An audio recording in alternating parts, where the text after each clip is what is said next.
నమస్తే, welcome to Lear news. YCP గవర్నమెంట్లో సకల శాఖ మంత్రిగా పేరు తెచ్చుకున్న సజ్జల ఇప్పుడు కనుమరుగయ్యారా అంటే పరిస్థితులు అలానే కనిపిస్తున్నాయి. మరి వైసీపీ గవర్నమెంట్లో అన్నీ తానే వ్యవహరించి ఇటు వైఎస్ కుటుంబం పరంగా కావచ్చు, ఇటు గవర్నమెంట్ పరంగా కావచ్చు, అన్నిటికీ ఆయనే స్పందించారు. మరి ఇప్పుడు ఎలక్షన్స్ అయిపోయాక ఆయన కావచ్చు, ఆయన కుమారుడు సజ్జల భార్గవ్ కావచ్చు, ఇద్దరు కూడా కనపడని పరిస్థితి. వైసీపీ కార్యకర్తల మీద టీడీపీ కార్యకర్తలు దాడులు చేస్తున్నారు అన్న విషయంలో కూడా మరి ఇటు పేర్ని నాని కావచ్చు, అలాగే వైవి సుబ్బారెడ్డి వీరిద్దరే మరి గవర్నర్ దగ్గరికి వెళ్ళి ఫిర్యాదు చేశారు. మరి అప్పుడు కూడా సజ్జలు ఏమీ కనిపించలేదు. అసలు మరి పార్టీ ఓడిపోయాక మరి సజ్జల ఎటు వెళ్లారు అన్న అనుమానం అందరికీ కలుగుతుంది. మరి దీని గురించి మరిన్ని వివరాలు తెలుసుకునే ప్రయత్నం చేద్దాం. మనతో ఉన్నారు senior political journalist Durga Kumar గారు. నమస్కారం సార్. నమస్కారం అమ్మా, మన వీక్షకులకు కూడా నమస్కారం.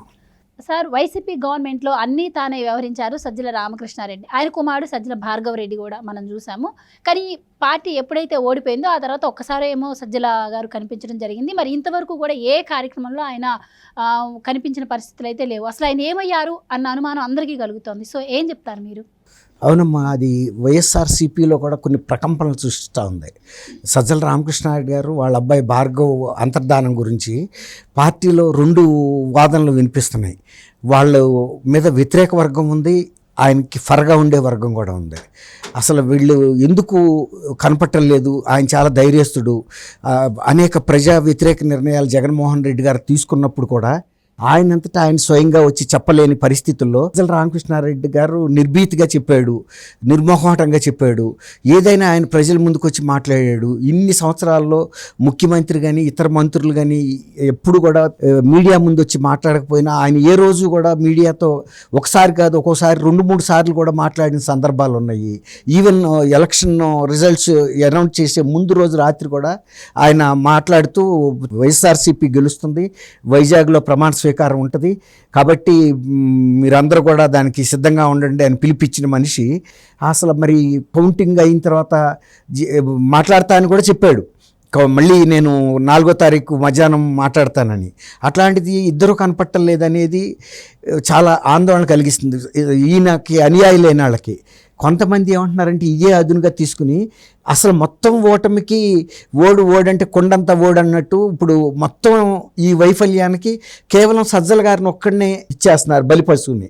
అందులో కొంతమంది అది వ్యతిరేకిస్తున్నారు. ఇన్ని రోజులు సజ్జల రామకృష్ణారెడ్డి గారి దగ్గరికి వెళ్ళి పొద్దున్నుంచి సాయంత్రం వరకు పడిగాపులు కాసి ఆయన దగ్గర పనులు చేయించుకుని ముఖ్యమంత్రి చేయని పనులు కూడా సజ్జల రామకృష్ణారెడ్డి గారు చేయించాడని కూడా చెబుతున్నారు ఎమ్మెల్యేలు.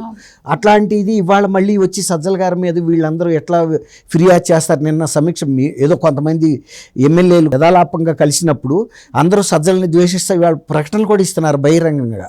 అయితే సజ్జల గారు కనుక ఆయన ప్రజల నుంచి తప్పించుకునే మనిషి కాదు, అసలు ఆయన ధైర్యమే పార్టీ నిన్నాళ్ళు ముందుకు నడిపింది. మరి అలాంటిది ఇవాళ సజ్జల గారు కనపడపోవటం, సజ్జల గారి మీద వ్యతిరేకంగా కొంతమంది పనిగట్టుకుని ప్రచారం చేయటం ఇవన్నీ కూడా కొంత అనుమానాలు కలిగిస్తున్నాయి. ఆయన ఎట్టి పరిస్థితుల్లోనూ ఈ ఓటమి అది పెద్ద విషయం కాదు, ఆయనకి బాగా ధైర్యస్తుడేను.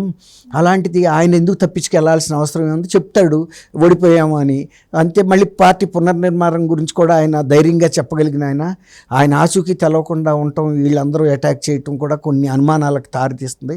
కొంతమంది పార్టీలో ఏబిఎస్ కార్పస్ పిటిషన్ కూడా వేయాలని కూడా ఆలోచిస్తున్నట్టు తెలిసింది. ఎందుకంటే వాళ్ళకే కొన్ని అనుమానాలు ఉన్నాయి. కాకపోతే ఏంటంటే పార్టీ గెలుస్తుందని ఈయన చేసిన ప్రకటన నమ్మి కొంతమంది బెట్లు కాశారంటున్నారు. అయితే ఆయన అనుయాయులు ఏం చెబుతున్నారంటే బెట్లు కాయొద్దని కూడా చెప్పాడు ఆయనని. కానీ కొంతమంది ఏమంటున్నారంటే ఆయన చెప్పిన తర్వాత బెట్లు కాయొద్దన్నా కూడా కొంతమంది భారీ బెట్టింగులు చేశారు, వాళ్ళు కుటుంబాలు దెబ్బతిన్నాయి, వాళ్ళు కక్షపూరితంగా ఉన్నారు, ఈయన మీద ఏదన్నా హాని చేసే పరిస్థితి కూడా పార్టీ వర్గాల్లో ఉందనేది తెలుస్తుంది. అందువల్లే అసలు ఆయన అండర్ గ్రౌండ్కి వెళ్ళాడనేది కొందరు చెబుతున్నారు. ఆయన అండర్ గ్రౌండ్కి వెళ్ళే మనిషి అయితే కాదు. అసలు అట్లాంటి ఆయన అయితే జగన్మోహన్ రెడ్డి గారికి ఇంత ప్రధాన సలహాదారుగా ఇన్ని రోజులు ఆయనకి తెలుసు ప్రజా వ్యతిరేకత ఉందని, అయినా కూడా వాటన్నిటిని కూడా పబ్లిక్కి వచ్చి ఆయన చెప్పగలిగాడు. తర్వాత పార్టీలో కూడా ఈ వీళ్ళందరూ ఎవరికి జగన్మోహన్ రెడ్డి గారు ఇంటర్వ్యూ ఇవ్వలేదు, ఏ రకమైన సమస్యలు పరిష్కరించలేదు. ఆయనే అన్నిటినీ ఒక్కోసారి రాత్రిపూట 12-1 గంట అప్పుడు కూడా ఆయన ఎమ్మెల్యేస్ని వీళ్ళని కలుస్తానే ఉండేవాడంట. కలిసి మళ్ళీ తగిన ఆదేశాలు ఇవ్వటం అధికారులకి ఇవన్నీ చేశాడు. అలా పార్టీని నిలబెట్టిందే అది మన సజ్జల రామకృష్ణారెడ్డి గారు. కాబట్టి అసలు నిజానికి సజ్జల రామకృష్ణారెడ్డి గారే పార్టీని ఇట్లాంటి క్లిష్ట పరిస్థితుల్లో లీడ్ చేస్తే బెటర్ అనేది ఒక వర్గం ఆలోచిస్తుందంట. ఎందుకంటే జగన్మోహన్ రెడ్డి గారు ఆయనకి డబ్బుల సంపాదన మీద ఒక దృష్టి ఉండిందే సంపాదించేసుకున్నాడు. ఇవాళ పార్టీని పునర్నిర్మించాల్సిన అవసరం, పటిష్టపరచాల్సిన అవసరం ఆయనకి ఏం లేదు. కాబట్టి ఎటాగు ఎమ్మెల్యేలు కూడా జారిపోయే పరిస్థితిలో ఉన్నారు. కాబట్టి ఒక రకంగా సజ్జల రామకృష్ణారెడ్డిని పార్టీ పెడితే ఆయన ఓర్పుగా చెప్పా కదమ్మా ఇంతకుముందు 12, 1 గంట 2 అయినా కూడా కలిసేవాడంట ఆయన. నాకు సహచరుడే ఆయన. మేమంతా ఈనాడులో ఒకసారి రిటర్న్ టెస్ట్ రాసి సెలెక్ట్ అయ్యాం. ఆయన భయస్థుడని మనం అనలేము. ఎందుకంటే ఇప్పుడు మరి 5 ఏళ్ల నుంచి చూస్తున్న తీరు, అప్పుడు ఈనాడులో ఉన్నప్పుడు ఇంత డేరింగ్ డాషింగ్ ఏం లేదు ఆయన దగ్గర. కానీ ఇక్కడ జగన్మోహన్ రెడ్డి గారి దగ్గర చేరిన తర్వాత కొంత ఆయన రాటు తేలాడు అనిపించింది. ఈ ఎన్జిఓల స్ట్రైక్ విషయంలో వాటిల్లో కూడా ఆయనే కదా చర్చలు జరిపి వాళ్ళని బెదిరించాడు కూడా. ఒక రకంగా వాళ్ళని పీసమణిచింది సజ్జల రామకృష్ణారెడ్డి. ఎట్లా అంటే వాళ్ళు అనుకున్నారు గవర్నమెంట్లో మనం ఏదైనా బెదిరించవచ్చని. ఏంటి మీరు ఏం చేయగలుగుతారు, దేనికైనా మేము కూడా సిద్ధమే అని ఒక సవాల్గా మాట్లాడాడు. దాంతో అసలు ప్రభుత్వంతో వాళ్ళు ఎట్ట పోరాడగలుగుతారు, దెబ్బకు నోరు మూసుకున్నారు. ఆ రకంగా ధైర్యంగా ఎదుర్కొన్నాడు. ఇతరులు ఎవడో కూడా అట్టయితే ఇంతవరకు అసలు ఎన్జిఓస్ని ఆ స్థాయిలో బెదిరించిన వ్యక్తి కూడా లేడని చెబుతున్నారు. అంటే ఎంత లక్షల్లో ఉంటారు వాళ్ళు. సార్ మీరన్నట్టు సజ్జల గారు ఎప్పుడైతే సలహాదారుగా ఉన్నారో అప్పటి నుంచి విజయసాయి రెడ్డిని కొంచెం దూరం పెట్టారు. ఈయన వల్ల విజయసాయి రెడ్డి గారు దూరం జరగాల్సి వచ్చింది. అలాగే ఏ మంత్రి వచ్చినా కూడా ఏదన్నా సీఎం దగ్గర మాట్లాడాలన్నా కూడా ముందు ఈయన చెప్పిన తర్వాతే. సో ఈయన వల్ల కూడా కొంత సీఎం దగ్గరికి మేము వెళ్ళలేకపోయామని చెప్పి మొన్న ఎలక్షన్స్ అయిపోయిన తర్వాత కూడా ఒకరిద్దరు మాట్లాడిన పరిస్థితి అయితే మనం చూసాము. సో మరి అంత కీలకంగా ఉన్న వ్యక్తి మరి ఇప్పుడు మీరు చెప్తున్నట్టు మరి మీరు ధైర్యంగా కూడా ఉంటారని చెప్తున్నారు. అసలు ఏమైనట్టు మరి? పార్టీలో 2 విధాలుగా వినపడుతుంది. ఆయనకి అనుకూల వర్గం ఏమో ఆయనకి ఏదైనా కీడు తలపెట్టారా, లేకపోతే ఎవరైనా బెదిరించారా, కిడ్నాప్ చేస్తామని, లేకపోతే తండ్రి కొడుకు వాళ్ళు ఎందుకు వెళ్తారు. ఆయన అనేక ప్రజా వ్యతిరేక నిర్ణయాలని ప్రజల ముందుకి జగన్మోహన్ రెడ్డి గారు కూడా భయపడుతున్న విషయాలు కూడా ఆయన బయటపెట్టి మాట్లాడాడు. కాబట్టి ఏదో జరుగుతుంది పార్టీలు. ఇవాళ ఒక్కసారిగా ముప్పిడి దాడి ఎందుకు జరుగుతుందని వాళ్ళు అడుగుతున్నారు. గతంలో ఎవరు మాట్లాడలేదు కదా ఆయన వ్యతిరేకంగాను. ఆయన అన్ని ఎలక్షన్ ముందు రోజు కూడా పూర్తిగా సీఎం కాకుండా ఈయనే ముఖ్యమంత్రిలాగా వ్యవహరించినప్పుడు మాట్లాడలేదు. ఇప్పుడు ఎందుకు మాట్లాడుతున్నారు? ఇది కావాలని ఎవరో చేస్తున్నారు ఈ పార్టీలో. కానీ కొందరు ఏమంటున్నారంటే సజ్జలే బెటర్ ఇవాళ పార్టీ ఇంకా ముందుకు తీసుకెళ్లాలంటే. జగన్మోహన్ రెడ్డి గారికి అయితే పెద్ద ఇంట్రెస్ట్ ఏమి ఉండలేదని చెబుతున్నారు. కాబట్టి ఇవాళ అందరూ కూడా పార్టీలో ఎవరైతే సభ్యులు ఉన్నారో సజ్జల రామకృష్ణారెడ్డి గారు కనుక ముందు పెట్టుకుంటే ఆయనకి పార్టీ మీద ఇప్పుడు అవగాహన బాగా వచ్చింది. రాష్ట్ర వ్యాప్తంగా కూడా ఆయనకి కార్యకర్తలతో బాగా పరిచయాలు ఉన్నాయి. జగన్మోహన్ రెడ్డి గారు ఎవరిని గుర్తుపట్టలేడు కార్యకర్తలు కానీ, ఆయన ఎలా పునర్నిర్మాణం చేస్తాడనే ఒక వాదన కూడా జరుగుతుంది. ఈ విధంగా అంతర్గతంగా ఏంటంటే ఆయనకి ఏదైనా హాని చేస్తారనేది కూడా కొంతమంది భయపడుతున్నారు. అంటే పార్టీలోనే కొంతమంది పెద్ద మనుషులు మాకు అడ్డం, ఇప్పుడు మీరు చెప్పారు కదా ముఖ్యమంత్రి దగ్గరికి వెళ్లకుండా అడ్డం పడుతున్నాడు.